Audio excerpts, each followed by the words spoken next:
I want to ask about something, and I don't know how you feel about this. I was watching the Dallas Cowboys when you were playing your season with the Cowboys after you left the Titans on September 27th, 2004, when they opened with an empty backfield.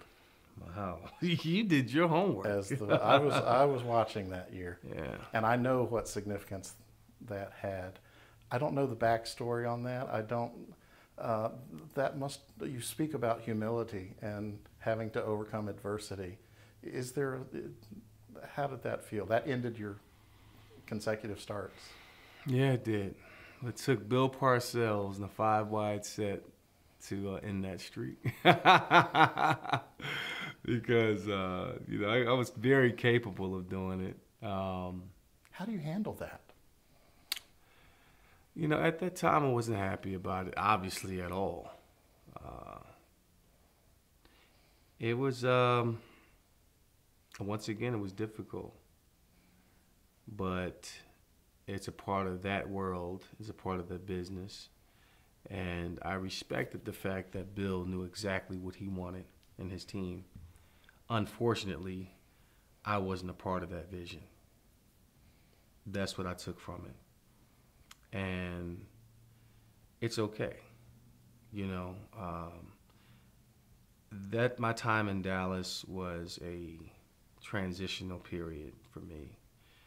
I thought it would be a resurrection of my career. I would be able to help this team win a championship, get back on its winning ways, and ride off into the sunset of winter. Instead, it was very much one that, like, purgatory.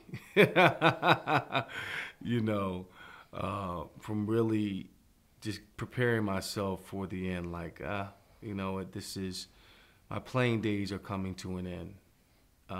One, because my position is, the perception of our position was changing from being it where a guy got the ball 30 times a game, 300 times a year, so forth, being that cowbell running back,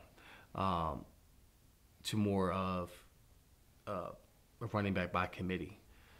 And that era was coming to an end, and so it was very difficult to swallow those bitter pills and to deal with that. And in fact, it led me down a path of being bitter, of trying to assess and process that my entire career would have meant, because I came from organization where I was the face of the franchise. I was known in the city. I was well respected. And when I went to Dallas, it was none of that. I was just a guy and treated like that, And it was difficult to swallow that at that particular time. And it was hard for me to say goodbye to the game of football. It really was. It was challenging here at Fork Union watching that year, because it was exciting for us. Mm-hmm. You were on a team with Vinny Testaverde and Dexter Coakley. We did that poster of the three of you, and we did some good for the school. We got a lot of kids from Dallas the next year as students. Wow, had we won a championship, you might have won more. Right, yeah. Got more. And but yet knowing that it was a challenging year for you was interesting. But you know what? Looking back, it closed. That chapter of my life closed, not the way I wanted it to, but it led me down a path to where I am now. And it's for me. Defining success now is having a peace of mind, being able to get a good night's rest, knowing that there is a greater purpose regardless of my circumstances, knowing what I've gone through, what I've been through, where I'm at now, and what I'm going through now, that it doesn't last forever, and it's a process. The end result is that I have a proper state of mind, I have peace in my heart, and I'm okay with that. So I've gotten through that, and I've learned my lessons, and I'm able to now tell other kids that aspire to walk down this pathway, this journey, going through professional sports, just what it is like and what to expect. That if you play 20 years and you ride off into the sunset with the Lombardi Trophy and MVP and all that, there's a period in your life where you are going to go through that who am I phase, the next steps, life purpose. All of that has to be addressed in that time frame. And that's when you have to rely on all of your experiences, both good and bad, to help you get through that other side. And then you're able to see why it's important to truly take advantage of your education. Don't just take classes just to stay eligible. That's the easy way out. In fact, that's the cowardly way out.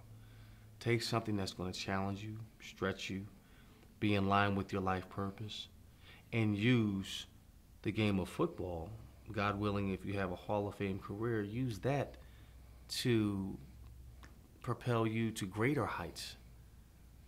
And that's the key. This thing is in phases and steps and pillars, so to speak. So you really have to take advantage of that. So that's the one thing that I learned, and now I can go back and I can say, okay, this happened to me. It didn't end the way I wanted it to, but I can use this story to help somebody else out. So when you go through this process, you're familiar with the players, you're familiar with the situations, you know the nomenclature involved in this business, you know how it goes. So therefore, it's not all eggs in one basket. It's not your plan A, hoping to fall back onto something else. No, it's moving forward, being progressive, being constructive, knowing that while you're in high school, I really need to buckle down, not just to get through my grades, but to have the wherewithal and the knowledge to open my mind up to my entire life to be successful.